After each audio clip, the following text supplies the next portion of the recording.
Welcome to Becoming Church, the podcast where we discuss how the message and movement of Jesus is not just about becoming Christians, but about becoming the church. I'm your host, Kristin Mockler-Young, and I'm so glad you are joining the conversation.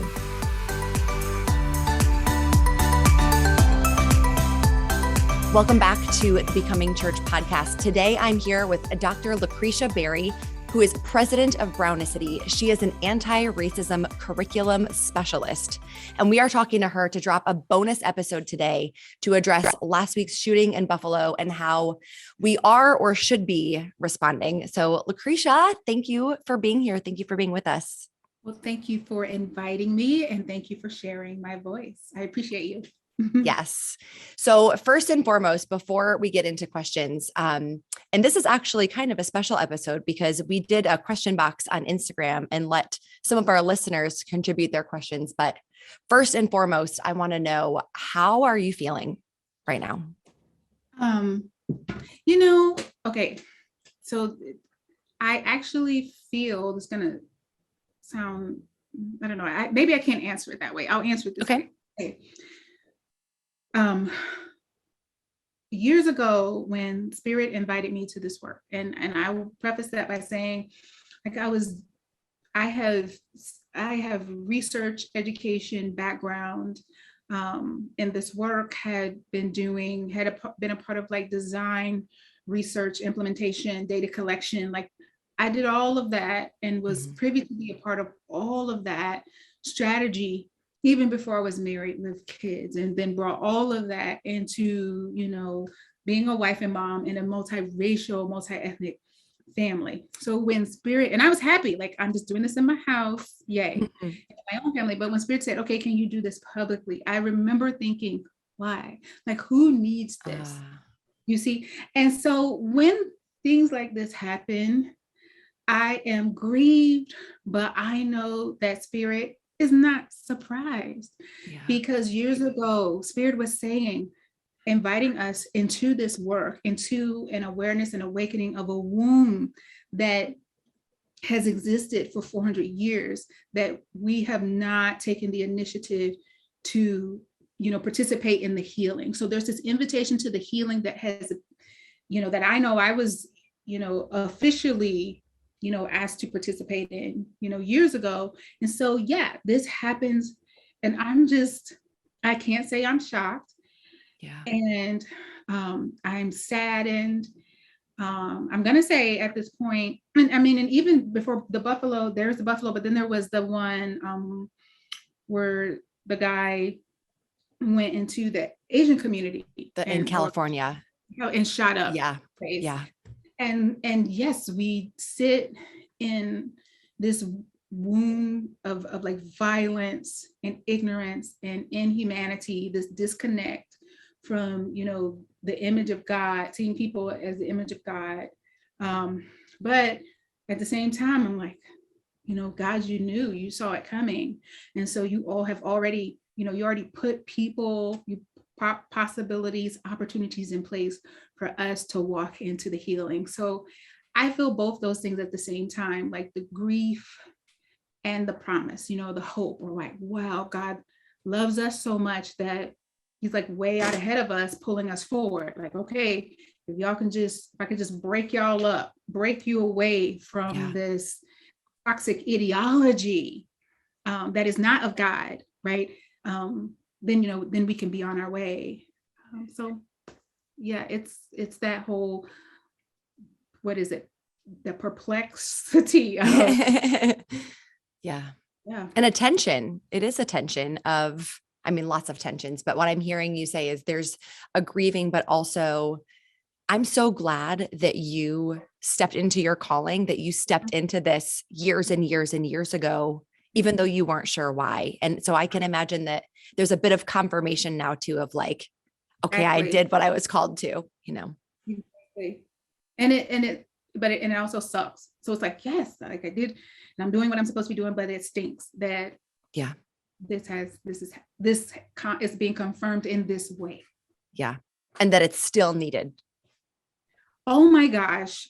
Someone interviewed me about what lies between us curriculum. They thought I wrote that curriculum like last year. And I'm Oh, like, wow. no, I published it in 2016, which means I wrote it before that. Yeah. And had been, teaching and then published it in 2016. But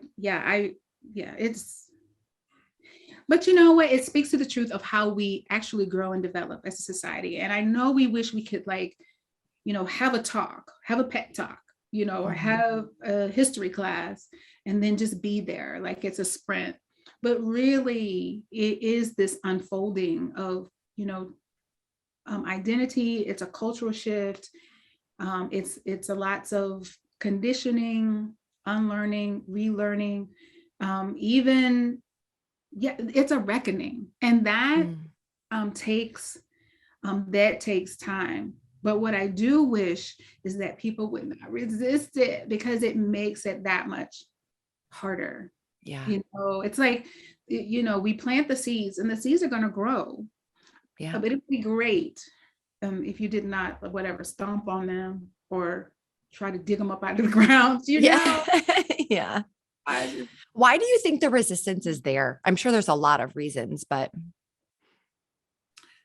Okay, I'll just get philosophical. I think because fundamentally, the way we are designed, our brain is designed to protect our beliefs, even if our beliefs are harmful to us. And it's a survival mechanism, right? From the beginning of time, like, it helps us survive. But if we don't understand that, then we defend, we defend ideologies and practices, behaviors and beliefs that actually kill us as humans, kill us as a society. And then on top of that, I will say the way that we are educated, like popularly educated, we are not taught to be critical thinkers, right? We're not taught to question. Even, I remember even hearing in churches, like, if you ask questions, that means you don't have faith, right? Mm-hmm. We have that piled on top of that. So then we're even afraid, and we don't know how to question, to be curious. And we're actually designed to be curious. Yeah. What will happen is, we might want to ask a question, but if we feel that, the answer is uncomfortable, then we will resort to resistance. We resort to that. Yeah, that means I have to change and I have to put some effort in. So we resort to resistance. Yeah. How can you encourage people to sit in that tension, to sit in that? Because it is a natural instinct to be like, this is not fun, I'm going to go, especially for people in the majority culture who can go because they have the privilege of not being affected. Mm-hmm. So how would you encourage people to maybe lean in instead of pulling back? Mm-hmm. I wish I had like a whole 3 hours to pull that apart.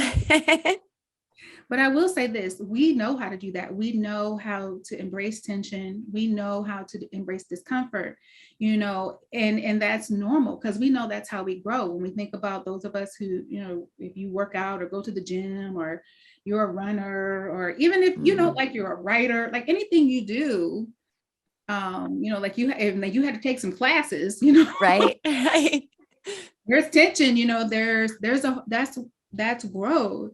I believe that we have been strategically taught not to care about certain things. So like, race or, people who are different, that is a particular conditioning that has taken place over hundreds of years and then happens in these very subtle ways that we don't really recognize it. So then when, it's time for us to sit in that tension, we don't really know how to do it. And, I remember years ago, as a graduate student, this would have been like in the 90s. So I remember in the 80s and 90s hearing this term or this kind of phenomena called white guilt. And now I think it's, it has recycled. All of this stuff just recycles. Sure. So now it's like, white people feeling bad about white privilege. But anyway, I'll say this, that yes, you know how to sit with tension and discomfort. You just think that you're not supposed to sit with tension and discomfort when it comes to social issues. Yeah. I also think that we have been taught when it comes to race, racism, racial injustice, that there's supposed to be it's supposed to be like controversial and taboo and stigmatized. But so that is a lie. Like, Right. why does that thing why is that thing untouchable? Right. Right. And, and I think about, if I can go to church and sit in a message about slavery, say slavery, there we go, like sex trafficking, like literally we're talking about slavery and sex. Yes. And we're learning about that at church. Okay, so we can do that. Or I can go to a school seminar or whatever, or meeting, so I can learn the signs of, interest, so I can understand what sex trafficking is, and then I can learn to intercept those signs. So see, and I remember when we doing that, and I remember people going like, oh, I didn't even know that sex trafficking is a thing, but we were taught to see it and we were taught to care about it. Yeah. So why is it that we can't be taught to see and care about something like race or racism, which the majority culture, which I learned, I didn't know this, had been taught not to see and care about. I didn't learn that until I started going to churches with people of different racial background, and then they had never heard of maybe like the movies I watched growing up. Yeah. I didn't know some of the history, and I'm like, how did you miss that? Yeah. But yeah, like if in your homes and your communities nobody is, educating or having conversations, then you're missing out. Yeah. Well, and I will say your course, What Lies Between Us, that I took a couple of years ago, I could probably take it again and learn new information all over again, because it was one of those things where I'm like, okay, the things we were taught in school, the way I was raised, the stuff I believed at home, at school, at church, just from the culture, Right.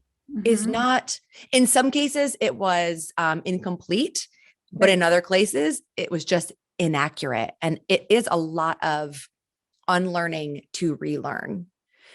You brought up recycling things like white guilt, Oh, yeah.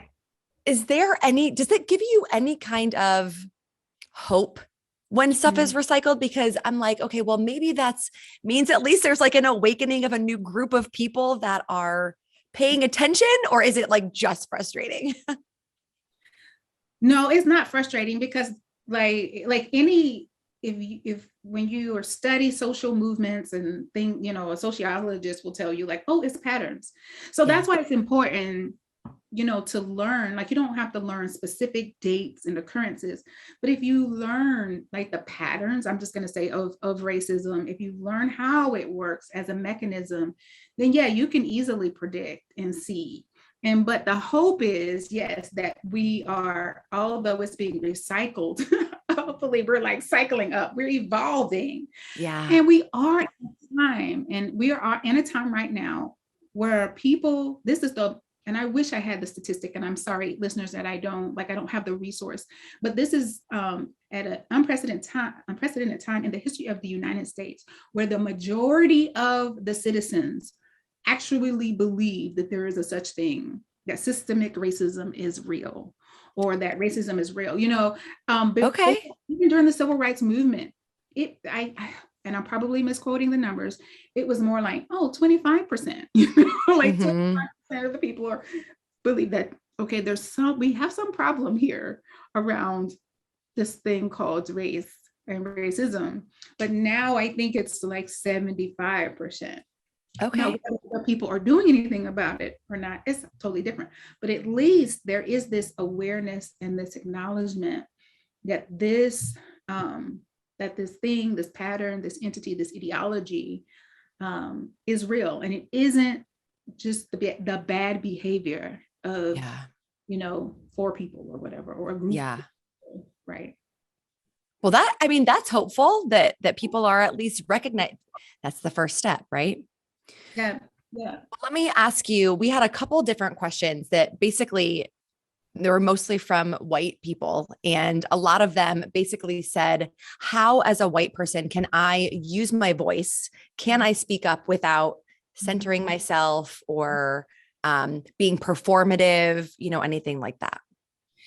Yeah. So for people who are racialized as white, I feel like, if white people could see themselves in the center of the work and not on the margins or as allies, that is helpful. And so in reality, the ideology of race, this whole idea of race and implementing it as a mechanism, the whole point of it was to manipulate white people.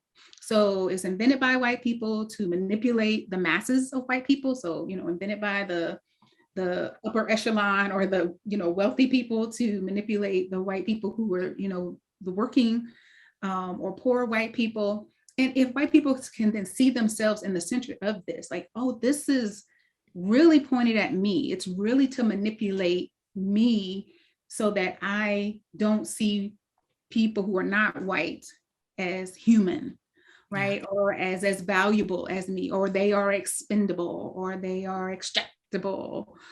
If you can actually center yourself in terms of this really is about me, then you take on the work differently. You're not thinking, oh, well, I'm an ally, because no, how can you be an ally to the thing that actually you need to be liberated from? You need to be in the middle of your liberation. So it's a mindset shift also. And so then you won't be performing it because it's your liberation. Now, if you're trying to prove to me as an African-American that you're an ally, then yeah, I could see you being very performative because you're trying to be validated by me or win my approval. No, thank you. We, everybody, all the people, including white people, need white people to be liberated from this ideology, and then of course liberate, other white people from this ideology. And then you're not performing and you're not a savior. Also, in a very practical sense, because I know that's very that's what you got to do in your mind and your heart.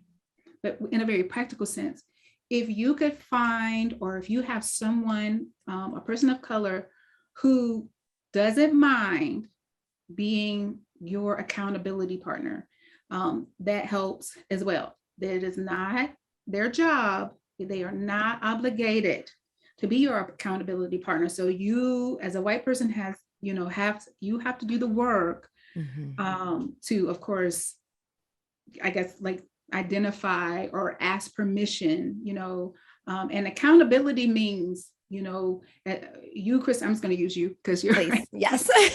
You're doing the work, not asking me to do the work for you. Yeah. And yes, if my colleague, Dr. Tia Stalker-Glass, we have a book coming out, and by the way, so not shameless plug, I'm very proud of it. Bring it.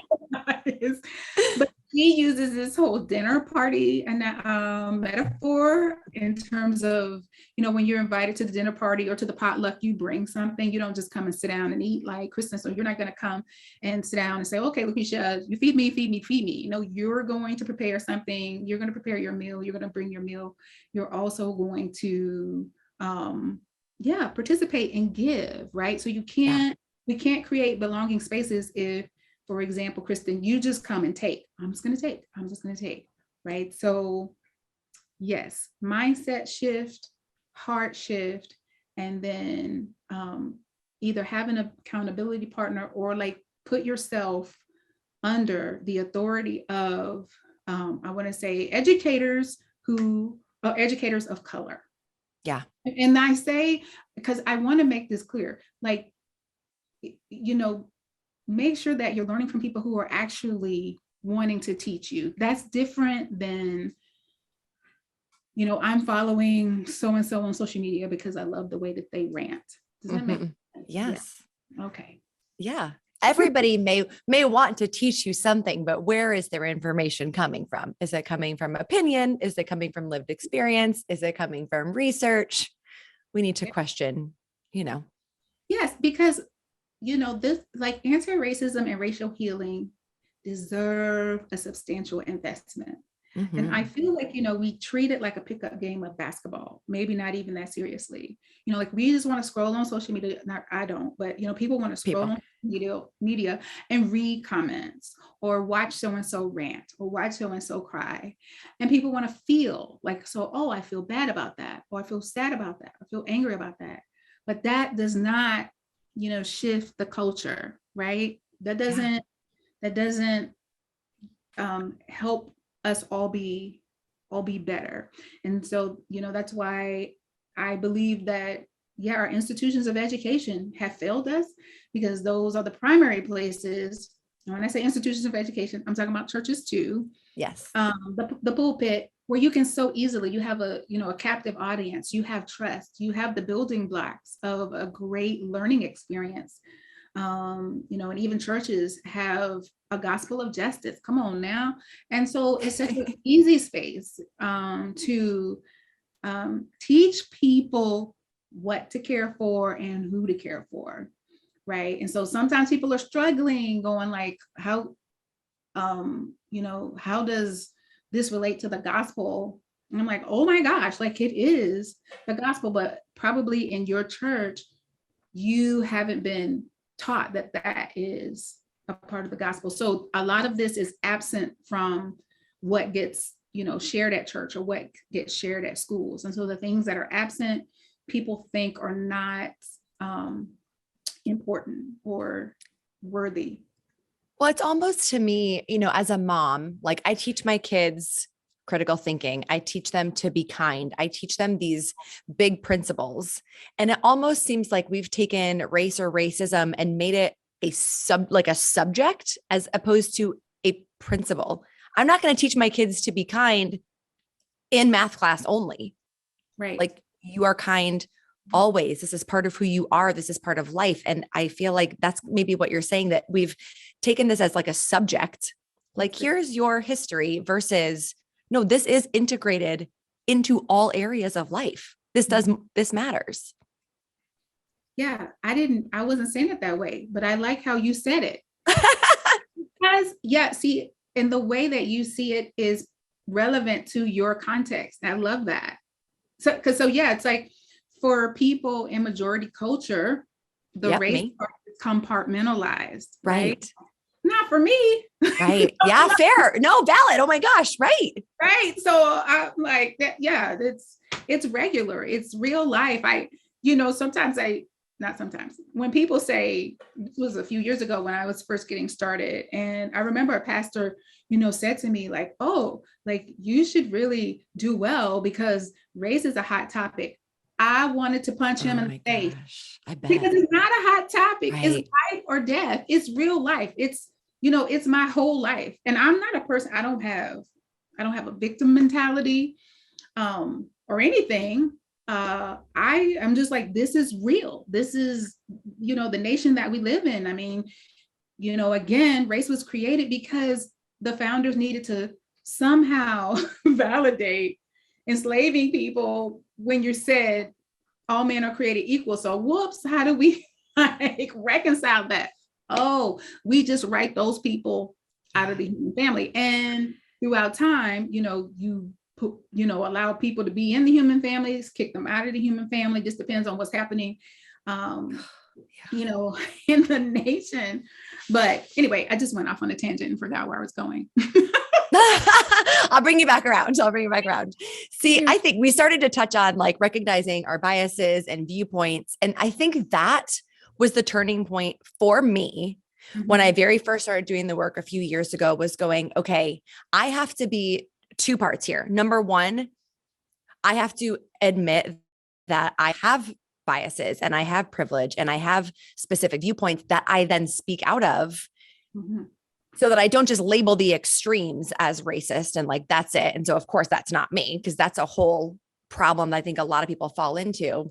Right. But then also being willing, like I just did, to stick my foot in my mouth and like be uncomfortable and go, oh, right, I didn't even realize I was speaking out of this perspective. But instead of being defensive and going, oh, it's not what I meant, backpedal, defend. What's the point? Sitting it and learning. Yeah. So yeah, let's lean in. Yeah. Yeah. I mean, again, this is what cracks me up is when people go like, oh, I don't want to talk about, can we be done with that already? Can we be done with this race Ugh. thing or race? Yeah, we can, if you would like be a part of the liberation. Right. Help us fix it. We sure can. I would love to. I Yeah. would, I would love to, because here's the thing, when I was just in, I grew up really segregated, even though I grew up during, the time of integration, post-integration, my community, it takes a while for actual lives to shift, even though laws change, it takes a while for actual living to shift. And so, except for school, I grew up pretty segregated. And there was not this conflict, in my case, I wasn't in like my Black spaces having some kind of, identity crisis or conflict, or, having to compartmentalize parts of myself or my experience to somehow reconcile with the gospel like that. It was all the same, and so it's it's just that, and it needs to be that way for all of us. So like back to what you were saying, like, yeah, it can't be this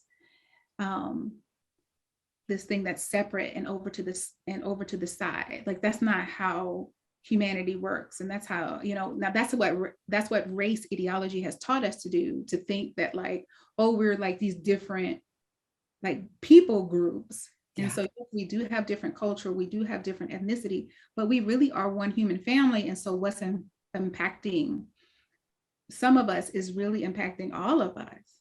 Yeah. We're one body. Where have we heard that before? Yeah. There's a little, yeah, right? Oh my gosh. Okay. So for the people, and I'm thinking again about the questions that were sent in, for people like me in the majority who think that they're helping, right, but sometimes maybe are not helping. Like, can you think of some things to go, hey, I know you think this is helpful. Stop doing that. It's not helpful. Well, number one thing is so being proud of being woke, whatever, quote unquote, that's not helpful. Okay. Shaming. So here's something we see a lot is like, and I'm just going to use you, Kristin, like, say you took the course, you learned, now you're on your learning journey, and then you look over at people who haven't started a learning journey yet, or haven't started this emancipatory journey yet, and you maybe judge them and shame them. That's not helpful. That's not helpful. Right. Like, inviting people is helpful, and to learn. Inviting people to learn is helpful. Understanding that not everybody is going to be a part of the emancipatory journey, and so, but love them anyway. I mean, you don't have to hang out with them, but don't throw rocks at them. That's not helpful. Right. What else is not helpful? Let's see. I don't know. I'm trying to think of some other things. It may come to you. Yeah.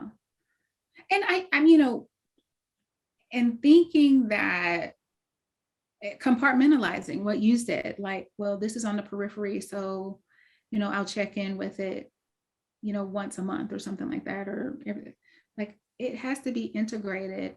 It has to be a part of you. It's like, we as a nation, we are this multicultural, multi-hued, multi-ethnic nation, which means that like, that's what we need to embody. And so even though like I am one body and my racial category is Black, because I live in this nation, I have to see myself akin to, all of the different backgrounds, experiences. Like I have to see how I'm connected to everyone, or connected, how I'm connected. And so, doing that work is helpful, so, saying that, I'm anti-racist, or, but you're still doing the work of racism, like, well, I don't want my children to go to school with kids of color, so I'm going to pull them out of the school, and then I'm going to and then go to this other school that has been set aside for, white kids, or I'm going to move out of this neighborhood and move, so, because that's something that is very common. White people are still the most segregated people in the country, and statistically have, I think, statistically have one friend of color, whereas people of color, of course, would have like 8 friends that are different from them. So it's that, you're saying one thing with your mouth, but you continue to live the patterns or live within the patterns that racism has created. And so disrupting the patterns, disrupting the mechanism is helpful. And I would say, I don't think it's actually that hard to self-assess. Like, I know I automatically think of like an Instagram feed because that's where I live. I'm on Instagram all the time. I follow people on Instagram. I post on Instagram, and I can always generally tell there's a big difference between someone who is constantly highlighting other people's voices, pointing to authors, speakers, teachers, podcasters, whatever, versus it's Juneteenth, I'm going to put up this square, and then that's all you're going to get till next June. Right. Yeah. Honestly, that's performative. Like, exactly. It's marketing. It really right. is. You haven't really embodied. And also, I would say, especially as like, if you're an influencer or a leader, it's not that you have to, wait years until you do something, but it would be great if, leaders and influencers, people who have lots of power, would operate on the level of embodiment, like embodiment of anti-racism, kind of, I want to say, before they consider themselves an authority. I'll say it that way. Yeah. I've just seen lots of leaders and influencers, like, yes, you can invite someone who's been doing the work for a really long time, like invite a person up into your classroom or your pulpit or onto your social media platform. Like, don't feel like you have to be the authority because, essentially you don't have roots. And, if you don't have, these deep roots, if you don't have roots and you haven't let your roots develop, then as soon as something challenging, happens or the wind blows, then you will be uprooted. Yeah. So, yeah. Yeah. Well, and I would say, even for our average, podcast listener who might not consider themselves to have any kind of influence or leadership or whatever, I think it's still a good self-assessment to just go, okay, if I'm scrolling my feed, if I'm thinking about my social calendar, my life, does everybody look like me? Like the last time you had a party, think about your invite list. Do you know people who are Black, or do you have actual friends that are Black people? Like, there's a very big difference. There's a proximity in, I see. I say this versus, no, I really am living this out intentionally in my life. Right. I see. So, so when we talk about spaces and hyper white spaces, your social media space can be easily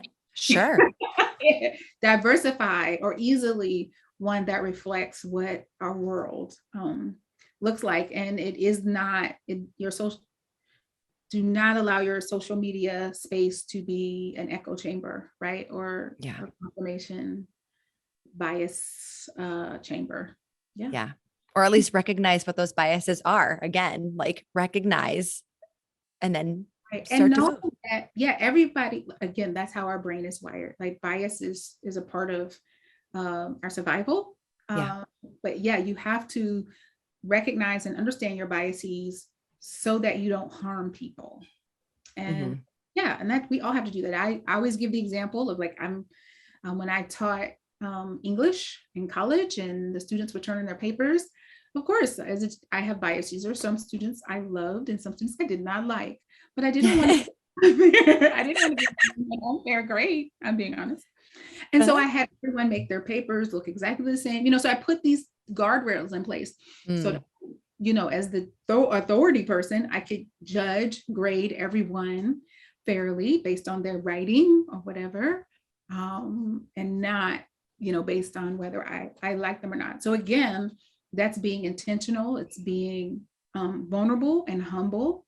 Yeah. And like, yeah, we all have biases. So just acknowledge it and then put guardrails in place so that you don't hurt people with your biases. And then over time, you can change your biases. You can work on them so that, they align with your heart. Yeah. Yeah. Yeah. Live an integral life, right?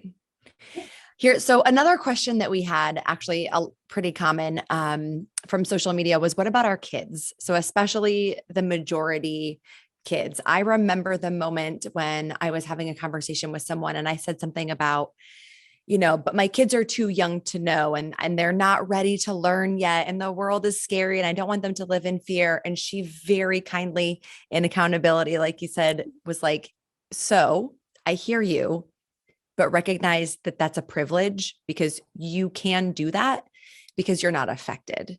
So how can we teach our kids, especially our majority white kids, to be aware, I guess, without having them live in fear or this sense of like everything in the world is bad? Right. Okay. So here, this is a whole nother show. Big question. I know. Right.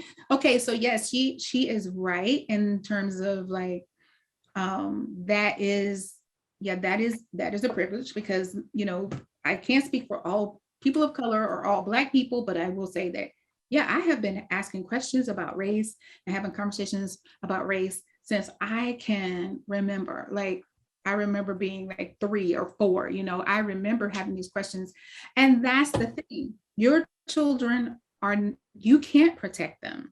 You can't protect them, the world, the reality of the world, when white parents are saying, well, I want to preserve their innocence.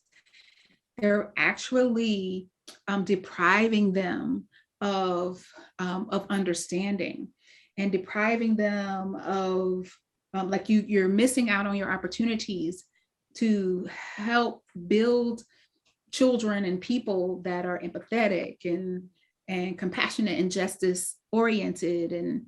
And so yeah, research shows that as young as 3 to 6 months, children notice the differences. Of course they do. Wow. They're bright, right?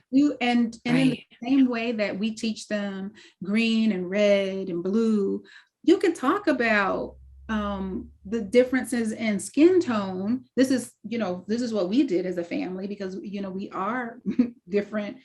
I am Black, my husband is white, and so I mean, we talk about the differences in our phenotype and why we look different. Like that's essentially, what kids want to know. And then that just gives them a framework and vocabulary to honor these differences. So then when you do have to have a conversation about this about race as a social construct or race as a mechanism in terms of putting value on people's lives or putting laws around people's lives, and it says who gets to have what and who doesn't get to have this, then children can then, if you've been having the conversations and normalizing the conversations since they're small, then yeah, that's something that is talking about racism is something that then is developmentally appropriate. Racism is complex. We use these abstract terms like Black and white, and kids will be like, when I go in to read or talk to them, they're asking me like, well, wait a minute.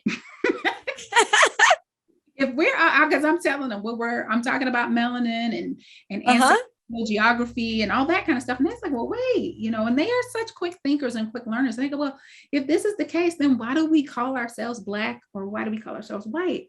And so then I can just give a quick little like, well, this is why race was invented. And then these people were called white and these people were called Black, and this is why. And I'm like, oh, well, we got to change that. This is literally children say that. Okay, well, we got to change that.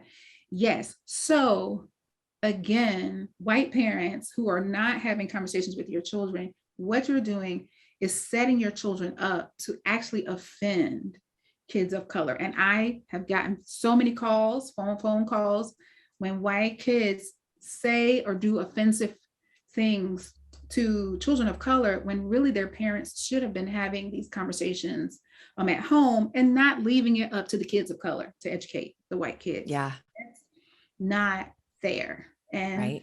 we can just, as parents, children are curious, they're supposed to be. And so, yeah, we take the opportunity to educate them, and we normalize diversity within humanity. Diversity is normal. It's not a training. It's normal. Yeah. Yes. I think we, as majority parents, two things. I think number one, we think we're protecting our kids. And then number two, I think we're like, oh, but when they're older, it'll be easier. No, ma'am, listen, it is easier when we start younger. And I am realizing that my girls are now 6 and 8. Yep. And thanks to the stuff I've learned from you and other people, we've been having conversations about race, but also about sex, also about what it means to be gay. I mean, we've been talking about menstruation, like all of the things that my brain is like, mayday, mayday, don't do this now. But I fight through that. Yeah. Have a developmentally appropriate conversation for their age. That's right. Honestly, generally 30 seconds later, they're like, okay. And they're done. But then we can build on that later.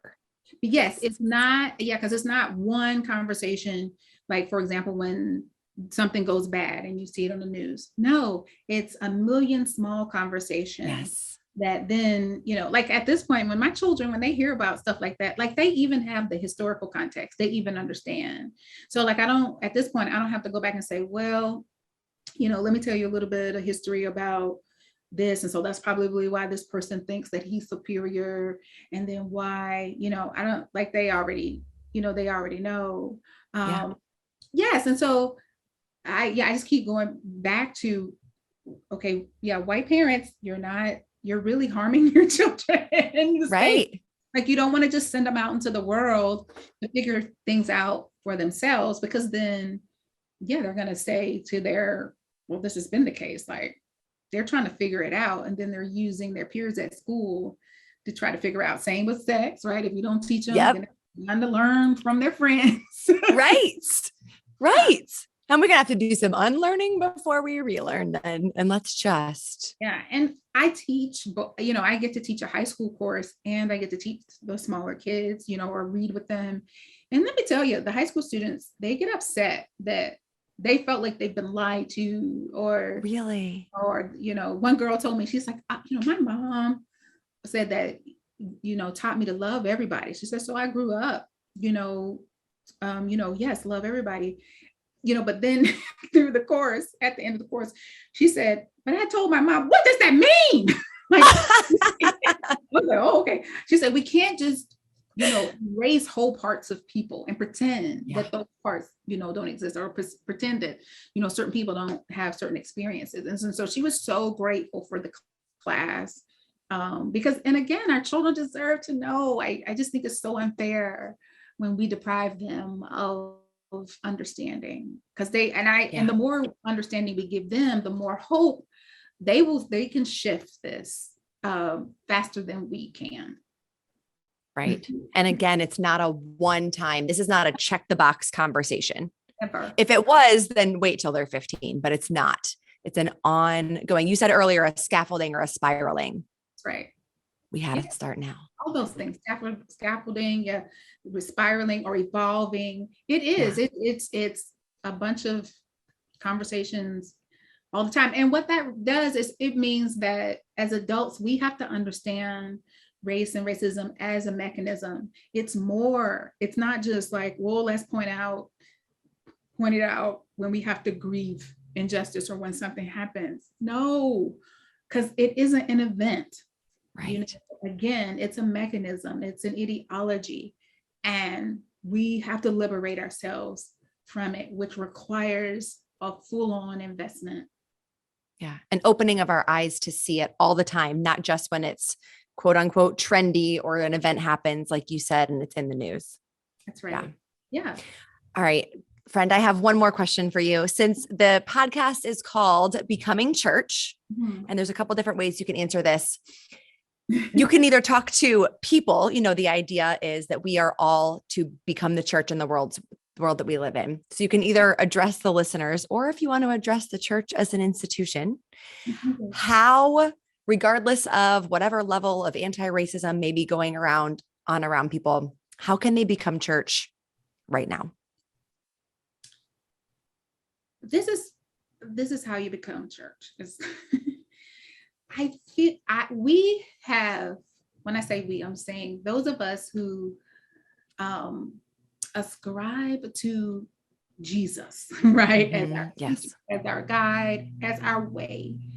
We know we have access to the Most High, to Spirit. We can literally say, what do you want me to do? What does this look like? Yeah. We can ask.